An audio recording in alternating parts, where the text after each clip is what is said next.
Good evening, I'm Grace Brown in Hong Kong and welcome to View TV News. Coming up on tonight's show.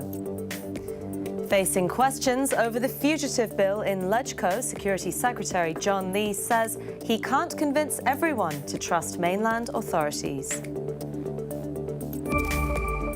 Guangdong's governor warns the province that contributes the most to China's GDP is under pressure in the US-China trade war. And ahead of the 30th anniversary of the bloody crackdown on pro-democracy demonstrators in Beijing, state media defends the violence. Thank you for joining us. First up tonight, Security Chief John Lee battered away lawmakers' questions in LegCo today about the Extradition Amendment Bill. But while he and other officials have been on a campaign to allay fears over its more controversial points, the Security Chief said it boils down to a matter of trust in mainland law. Ryan Chang has more. Lawmakers took every opportunity at a LegCo panel meeting today to hammer the security chief on the controversial Extradition Amendment Bill. New changes to the Fugitive Transfer Law Amendment announced last week say the government may allow additional safeguards to protect the rights of suspects. That includes having the right to legal representation, public trial, and to be presumed innocent until proved guilty. But the government's not writing these safeguards into the law to give it flexibility. Some lawmakers questioned why these were not made legally binding. In what cases will the SAR need more flexibility? In what cases can it not grant presumption of innocence? When we arrange a transfer, if the other party clearly says their customs and legal systems have these things included already, why would we need to put these points in writing? Having these guarantees in extradition agreements alone is effective enough. We cannot label things that are effective as ineffective. Meanwhile, some legislators say mainland law enforcement agencies can still apply to extradite suspects, even if the legal retroactive period has passed for crimes committed. Lee admitted that mainland authorities can extend the retroactive period and still pursue a suspect, but he says it will most likely apply to suspects who are actively attempting to avoid a criminal investigation. We'll only handle requests from the Supreme People's Procuratorate. People can have their own views on whether that's a trustworthy move. Of course, no matter what I say, some people with opinions will never be convinced. That prompted an angry response from lawmakers, who questioned whether Lee really believed the mainland system was fully impartial and independent. More concern about the controversial bill poured in from outside the walls of LegCo. This time from the city's small and medium-sized businesses, with groups petitioning to Chief Executive Carrie Lam today. They asked for a solid guarantee that if the new bill goes through, crimes that have passed the retroactive period won't be pursued. They also asked to have fraud, smuggling and bribery scrapped from the list of extraditable crimes. Ryan Chang, View TV News. Guangdong's governor Ma Xingrui said today that his province, which contributes the most to China's GDP, will feel the effects of the US-China trade war. He gave the warning at a press conference in Beijing, but added he believes Chinese companies can fend off the risks after surviving the 2008 global financial crisis. Guangdong makes over 40% of China's smartphones, with many telecom firms headquartered there.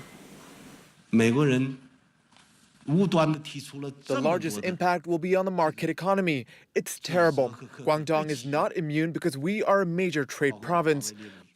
Guangdong attaches great importance to intellectual property issues. I told those friends in the United States very clearly, we pay more attention to intellectual property than they do. Americans make so many harsh accusations to enterprises without reason, such as banning Huawei.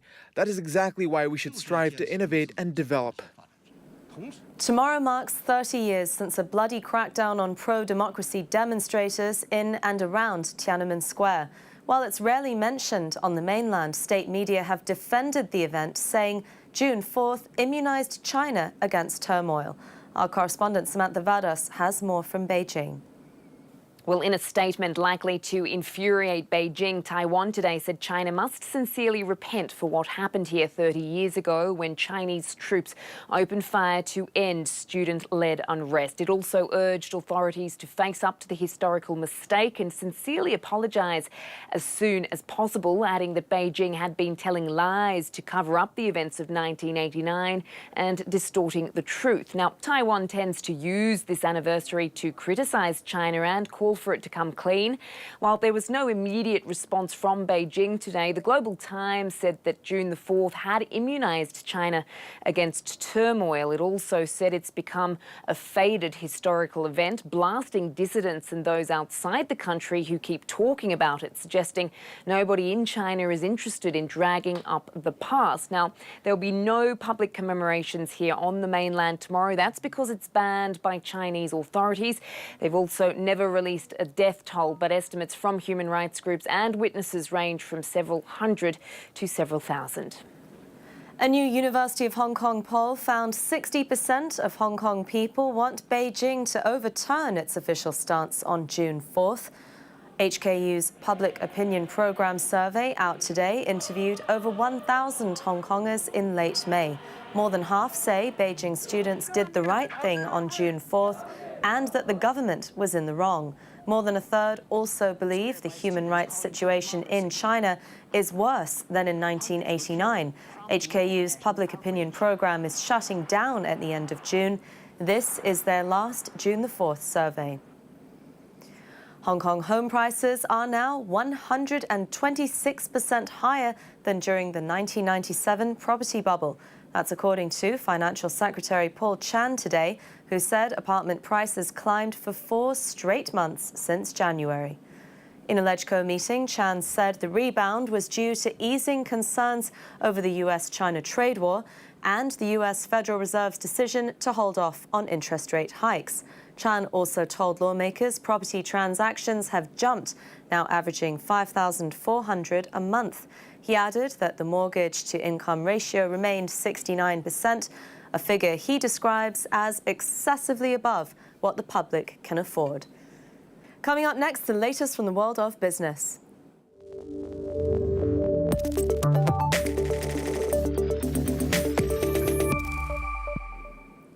Hong Kong's biggest IPO this year has been delayed over concerns about escalating trade tensions between the US and China.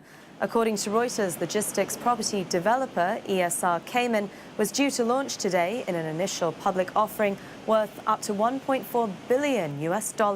Sources close to the deal, quoted by the news agency, say the IPO could still happen this week, but that depends on the market mood. Last month, the Hang Seng posted its worst month since October as the trade standoff between the world's two largest economies deepened. Investors here continued fretting today over the trade war, though the Hang Seng finished just about flat, down less than 0.1% to close at 26,893 points. Gaming stocks were among the hardest hit after Macau reported disappointing casino revenues on Saturday. China's tariff retaliation and patchy PMI data both weighed on stocks, dragging the Shanghai Composite 0.3% lower to 2,890 points. Well, that PMI data showed China's factory activity grew at a steady pace in May. That recovery in the world's second largest economy remains shaky, though, despite Beijing's stimulus measures. While export orders bounced after contracting in April, output growth slipped and factory prices stalled. The US is continuing to escalate trade wars elsewhere too, with US President Donald Trump doubling down on threats to Mexico overnight. Trump promised to slap tariffs on its southern neighbor if it doesn't rein in migration over the border. Mexican and US officials have been preparing talks later today to try to resolve the issue. Everyone's coming through Mexico, including drugs, including human trafficking. We're going to stop it, or we're not going to do business, and that's going to be it. It's very simple. They're sending a big delegation right here to the White House on Wednesday, as I understand it, and we'll see what can be done. But if it's not done, you know what we're going to be doing, and I'm really okay with that. Time now for a short break, but we'll be right back.